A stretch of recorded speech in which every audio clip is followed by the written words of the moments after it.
welcome to Mock the Week. I'm Dara O'Brien. Now we're very proud here at Mock the Week of how we tackled many of the big issues this series. Elves, releasing Catholic children into the wild, and luring Saddam into the Big Brother house. All the big stories. But here's some stuff you won't have seen before, plus some of our favourite moments. Good evening, hello, Happy New Year, ladies and gentlemen. Welcome to Mock the Week. I'm Dara O'Brien. Well, since we've seen you last, shouldn't have just done that in a chatty, improvised kind of a way. I've managed to lose where I was. Time now for, if this is the answer, what is the question? On the board, 6 categories. Gina, what would you like? I'm going to go for social affairs. OK, social affairs. The answer is 265 million. Gina, what is the question? How much did Wayne Rooney's girlfriend spend yesterday in New Look? What is the worst ever opening guess in The Price is Right?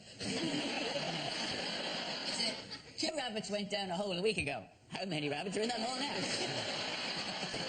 If a peerage costs 50 grand, how much is King of the World? Is it how many injuries has Johnny Wilkinson had? If bird flu mutates on Monday, how many will be dead by Friday? Is it when the machines finally take over, how many humans will die in the first 24 hours in what the machines will later refer to as the Great Adjustment? A slightly less apocalyptic one, by a chance. Let me give you a hint. It's not about a number of deaths, all right? How many bottles does the average woman have in the bathroom? How much is the super casino licences worth? Sort How much of, would it yes. cost to build the super casino? That's probably closer to it. The question I was looking for is how much will now be invested in developing the site of Britain's first super casino. This is the news that the city of Manchester, the 16-to-1 outsider, won the race to become the site of the country's first Las Vegas-style super casino. £265 million will be spent in a rundown area of the city. In Manchester, there's going to be an additional element of gambling as you try and walk home with your winnings. It'd just be great to hear, you know, all the new people dealing. How great would that be? Hit me, dealer. Manchester sounds as if it's some sort of urban wasteland. It is an urban wasteland. It's not an urban wasteland. It's a horrible place. It's lovely. It's not. I was held up at knife point by 2 really weak junkies who couldn't even hold on to me. And to be fair, this is coming from a man from Glasgow. Do you know the other bit of the gambling, the other bit of the gambling law that's in the super casino, though, is that they're now getting rid of fruit machines, and this is a tragedy, in fast food outlets, late-night fast food outlets. So kebab shops, that's the closest they ever got to fruit in a kebab shop. How's that going to happen? Well, on the fruit thing or whatever, apparently there was statistics last week that the average British family every week spends £3.60 on gambling versus £2.80 on fruit. And the really cruel thing is that when 3 cherries appear on the machine, they're not going to recognise them. They're not going to... 3 purples! I got 3 purples! I'm getting money for purple! 3 hemorrhoids! There's also an opportunity, because I reckon the middle class don't gamble, and there's an opportunity to get middle class. If you had, like, you know, oh God, look, I've got 3 kumquats. I've got a kumquat, an ugly fruit, and some rocket. What does that mean? It'd be perfect. It's middle horrible, class though. fruit machines. The way they've demonised the working class this week, all the papers, like, oh, poor working class, they won't be able to stop themselves from gambling, they'll be selling their children. You know, they won't be able to stop it. And everyone's really scared about the kids, that they're going to become like these weird little addicts. But the thing is, I was looking into it, and they've got those little ballrooms that you remember you used to have when you went shopping. So the kids are going to have a fantastic time. Some of the happiest moments of my childhood being slung into one of them. Do you know what I mean? The little ballroom. I thought you meant like a ballroom. You as a tiny child on the feet of the happiest time of my childhood. Train now in case you grow up to be a washed-up celebrity. One thing we know for sure is that people in Blackpool will be hanging themselves today, whether or not they've heard about the super casino. Hey, don't you cut that, telling you now, right? You're just... It's like oxygen to it. It's like oxygen to the flame, ladies and gentlemen. If you keep doing that, I'll throw a few more. One at a time. More professional hosts would do this in a smoother way, but you fucking calm the fuck down the line, right? We have plenty of time. Ed, Bird, what did you want to say? Please wait till I finish speaking. It doesn't... Bird, what did you want to say? Is it? It doesn't go... Ed, what did you want to say? Doesn't matter. No, shut up. This is great. I'm loving this. You go. No, you shut up. No, you go. Class of children today. I don't know what the you are. I've written the word boobless on my calculator. Ed, apologise. What did you want to say? It's really not worth it now. Fine, we shall move on. In this round, one of them takes on the role of a person in the news addressing the media, while the other translates what they really mean. Frankie, you are Osama bin Laden, making his latest address to the world. Hugh, you'll tell us what he really means. Infidels! Hi.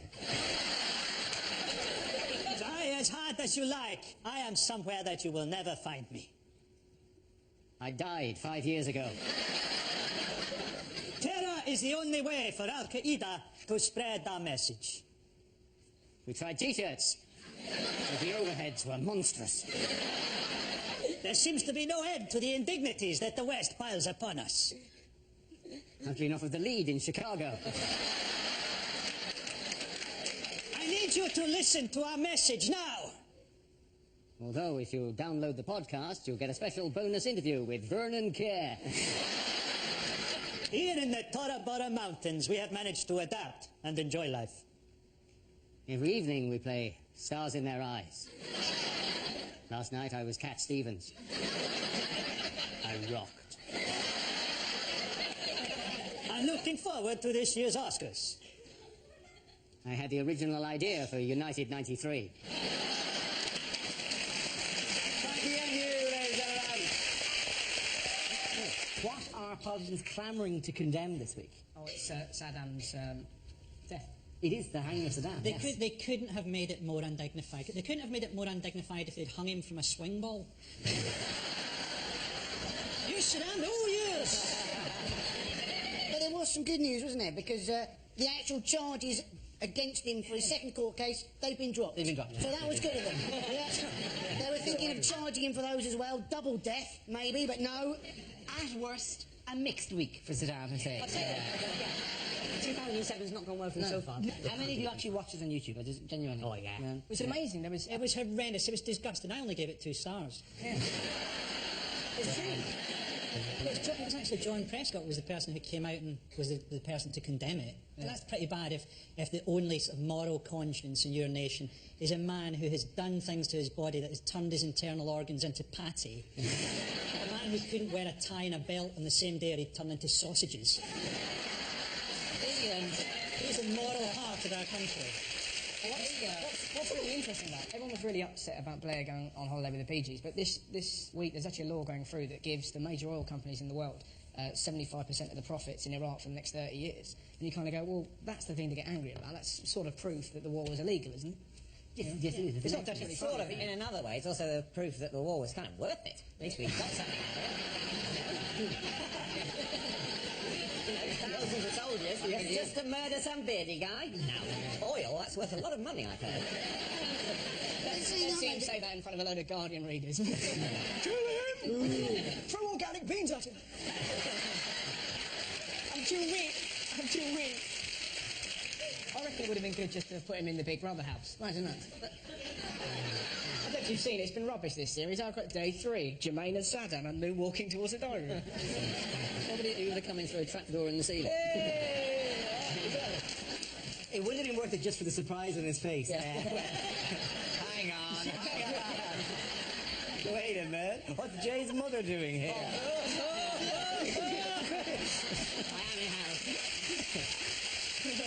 Okay, here we go. Let's spin the wheel. The first subject is sport. Who wants to come in last? Andy Parsons. I should, of course, tell you I have had a couple of lessons at the David Lloyd Tennis Centre recently.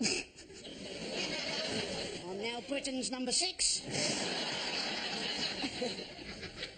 One of the few sports we were world class at, fox hunting. We went and banned. Not that you could call it much of a sport, could you? I never saw the fox winning. House of Commons described fox hunting as an inefficient form of pest control. And that probably didn't come as a surprise to you. If you've got a mouse in your house, put down a bit of poison, don't you? You don't get dressed up in your Sunday best, get pissed off your tits, and start chasing after it with a pack of cats. Thank you very much, Andy Parsons. Okay, let's spin the wheel again. Who's going to win the race? The next topic is Scotland. Frankie. Scotland is officially the most obese nation in Europe. You'd have to wonder what we'd be like if it wasn't for all the heroin. They were talking about making the next Bond Scottish. I was glad they didn't, you know, because Bond was always travelling to all these different countries. If he was Scottish, he'd never get out the duty-free.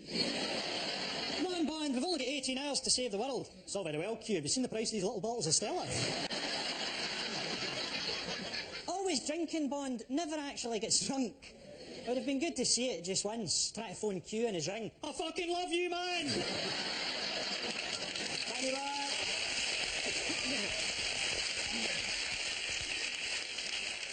Let's see what Fred has been left with. Let's spin the wheel. The topic is etiquette. I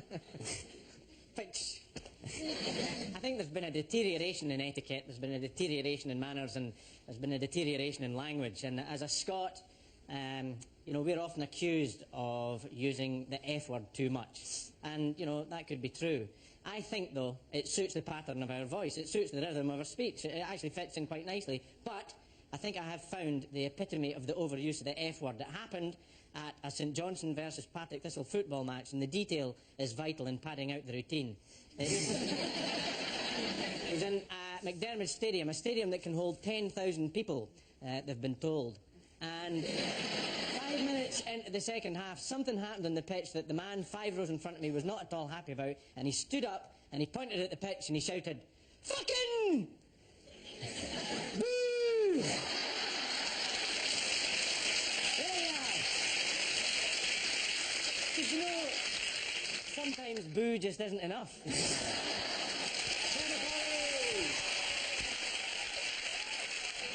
On the travel front, what caused this particular disaster in New Zealand? Was it elves? It wasn't elves, nor was it a ratful giant. Sneezing? It wasn't. It's a derailed lorry. It's a milk tanker. Ploughed through 2 buildings, the first 2 buildings there. And why did it crash? Was it looking for a cow? It wasn't. It's not the way they work. The milk tankers don't track cows across fields. Had some guy just poured himself out cornflakes, realised he didn't have any milk, and was possessed of incredible telepathic powers. Well, it's not like that, just like Magneto, but for milk. You could lure milk towards him. We need an action replay of it. It was a lovely moment. I think you. I just remembered something. But showing what you did, it was fantastic. You went, and then went like that, and you were all talking. Did I really? Yeah. Well, I do that kind of thing the whole time. That's entirely me. Do it again. Right.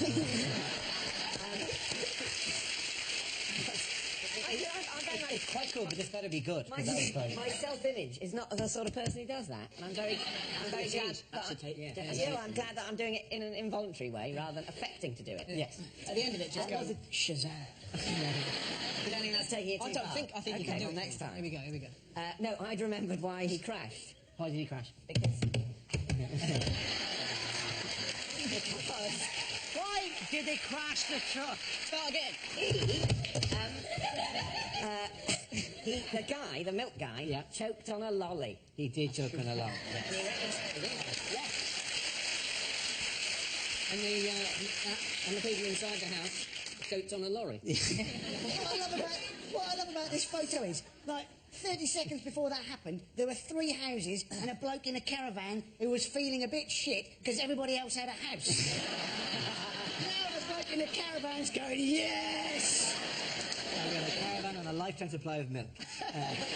He choked on a boiled sweet, which in that part of the world they call sweets lollies. Crazy, funny. Oh, that's nowhere near as funny as a boiled. There was nobody in the first house. There was nobody in the second house. But in the third house, there was a man who was sitting in his chair. And do you know why he was there? He had a broken foot. So he was recuperating from a broken foot, came to the wall of his house, and he said to himself, he had a moment where he went, I'm not going to be able to get away from this, because I've got a broken foot. And the truck slammed into him, broke his other leg. The only way that would have been worse would have been if he was also lactose intolerant.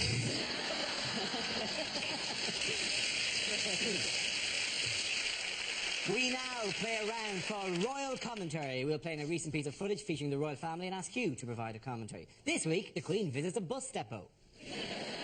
Oh, and here she comes, Her Majesty the Queen. She always likes to arrive as unobtrusively as possible. 10 points if you couldn't run over the man in the suit, she's saying, but no, well, security is high. Every bus in Britain has been cancelled, and now she's meeting the conductor. He seems to be carrying a sword. That's not normal. Perhaps his route goes through Peckham. Well, one of the rules of a royal meeting is that somebody in the greeting party has to be dressed as a character from Trumpton. And there he is, shaking the hand of the Prince of Wales. The Queen now off for a walk. This is rather unusual. She normally likes to rollerblade. But now she's boarding the bus. Thank God for that, says the driver. I've been waiting here for over 4 hours. Do you go to Buckingham Palace, says the Queen. No, we don't go to Buckingham Palace. Well, do you go anywhere near Buckingham Palace? No, I'm afraid we don't go anywhere near Buckingham Palace. You really should have looked at the front of the bus. We go to Peckham, you silly old fool. Is Peckham anywhere near Buckingham Palace? No, it isn't. I think you'd probably just better get off the bus. You'll need the 268. Oh, here's Prince Philip, having a laugh and a joke. I think some pigeon doo-doo on your shoulder. He's checking this man, looking at his credentials. Are you sure you're legal? You look a bit dusky.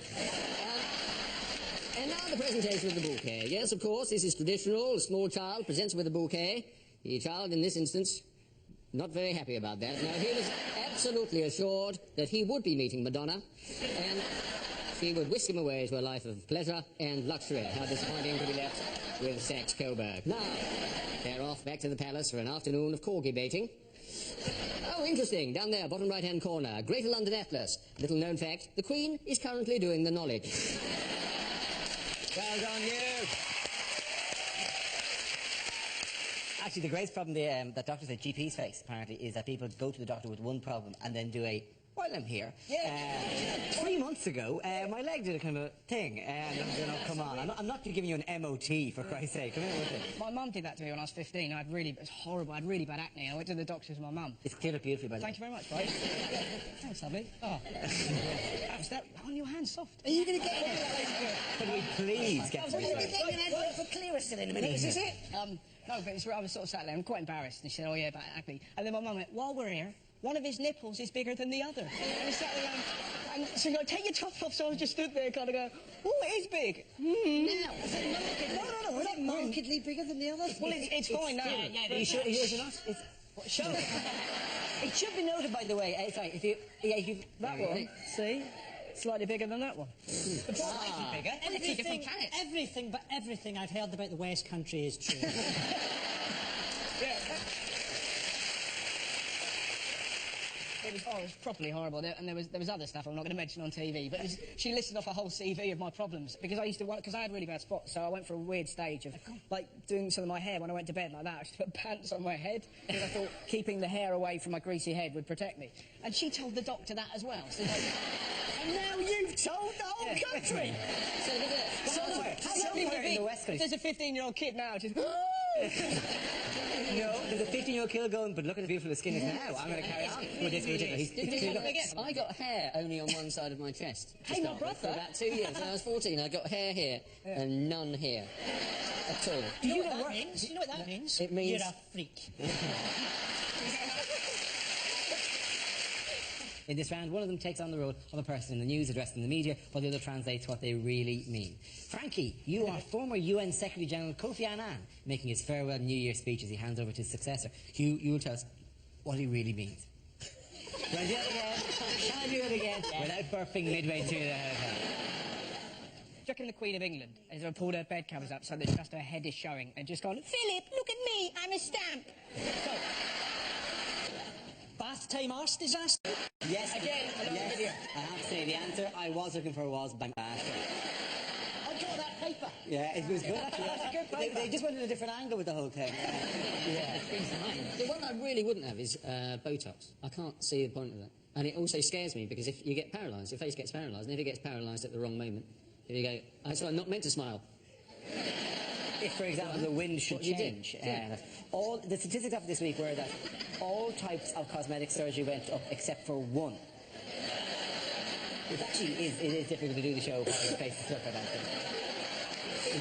Is there any chance you could now stop miming Botox? You have to be careful, because this week I discovered, I don't know if you know what slash fiction is, but it's basically gay fiction on the internet where they have people like, you know, Captain Kirk and Spock shagging each other. And there's one of me and you. I don't know why you're doing that, Hugh, because you're the receiver. I'm just going to make it easier for you. And the most offensive part of it is when they describe my pubes as being ginger.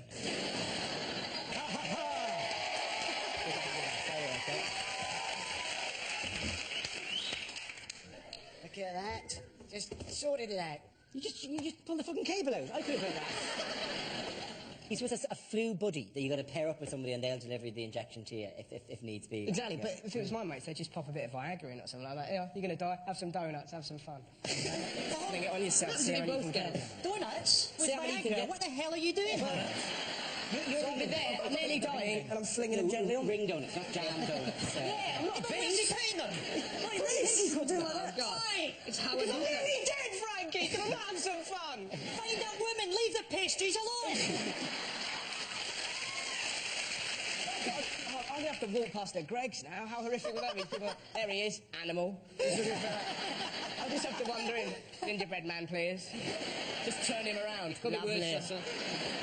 And getting a road note from here going, could we not say that Bernard Matthews takes an enormous amount of glee in the culling of... You know, various things that... He doesn't take glee in it, he sits on a throne of turkey skulls. The next topic is unlikely lines to find... Could I please say the damn topic first? Back to your starting position, thank you very much.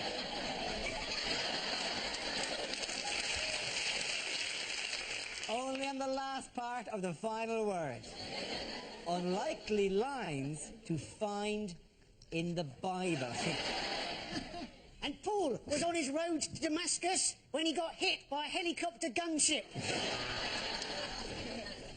An eye for an eye and a tooth for a tooth. This is the weirdest car boot sale I've ever been to. Anyway, I'm rambling on. He's not the Messiah, he's a very naughty boy.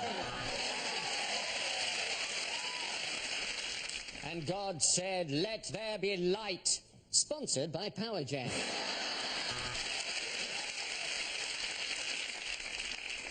A man who lies with another man should be stoned. It helps, that's all I'm saying. A long time ago, in a galaxy far, far away. And God said, right, that's the 14 commandments. Now, will you remember all those? That's very good. Table for 12, Jesus. I can do 2 6s at 8:30. And on the 8th day, God created a magic talking leopard and forgot all about us. And Mary said God had given her a child, so Joseph went and joined Fathers for Justice.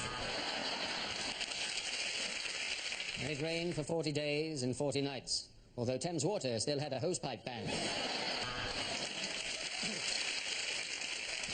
St. Paul's third epistle to the Corinthians. Dear Corinthians, I've written to you twice now. No reply. I don't know how you do things in Corinth, but where I'm from, that's a bit rude. Okay, the next topic is what a TV chef would never say. Stuffed and stuffed, all that remains is to kill it. Welcome to One Fact. And here, what you want to do is put a little bit of the brown mixture in the tin and then sprinkle a little bit of hash on the top of it. Well, these Korean meatballs really are the dog's bollocks.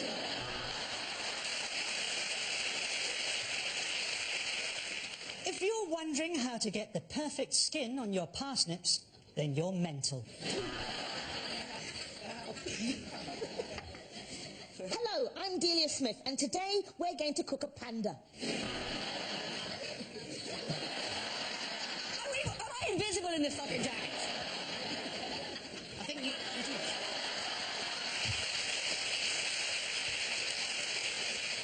So, I've marinated it for half an hour, seared it for 15 seconds, and now I'm drizzling it on my buttocks. You just need 2 things to make this dish. What you need is a takeaway menu and a phone. Tonight on Russian Cookery, cyanide, polonium, and a crab stuffed with explosives.